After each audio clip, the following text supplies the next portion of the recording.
दोस्तों, हाथ में ये होती है जीवन रेखा, ये होती है मस्तिष्क रेखा, ये होती है हृदय रेखा। हाथ में ये होती है शनि की उंगली और इसके नीचे होता है शनि का पर्वत। और हाथ में ये होती है गुरु की उंगली और इसके नीचे होता है गुरु का पर्वत। और कलाई के पास हाथ में ये होता है चंद्रमा का पर्वत।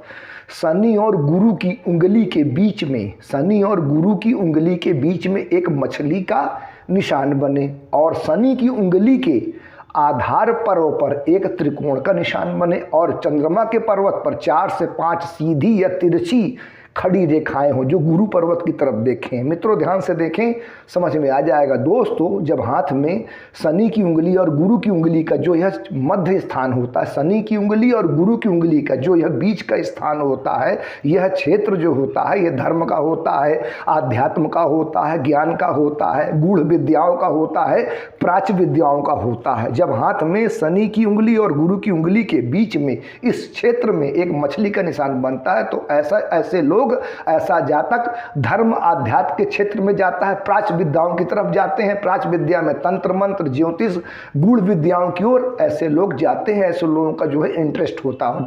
और जब शनि की उंगली के आधार पर एक त्रिकोण का निशान बनता है तो ऐसा जातक तंत्र मंत्र की तरफ जाता है, ब्लैक मैजिक की तरफ जाता है, भूत प्रेत से संबंधित चीजों की तरफ जाता है और तंत्र मंत्र की विद्याओं को सीखता है और एक सफल बड़े स्तर का प्राच्य विद्याओं का जानकार बनता है। जब शनि की उंगली के आधार पर एक स्वतंत्र त्रिकोण का निशान बनता है तब ऐसा होता है। ऐसे लोग तांत्रिक होते हैं, भूत प्रेत, जादू टोना, इन सब के जानकार होते हैं। और इसी के साथ जब चंद्रमा के पर्वत पर 4 से 5 सीधी खड़ी रेखाएं हों और यह चंद्रमा की रेखाएं गुरु पर्वत की तरफ देखें तो ऐसा जातक को भूत प्रेत दिखाई देते हैं। ऐसा जातक भूत प्रेतों से बातें करता है। ऐसे जातक को तुरंत एहसास हो जाता है। ऐसा जातक जो है प्राच्य विद्याओं का जानकार होता है। जब चंद्रमा के पर्वत पर 4 से 5 सीधी खड़ी रेखाएं हों जो गुरु पर्वत की तरफ देखें और शनि और गुरु की उंगली के बीच में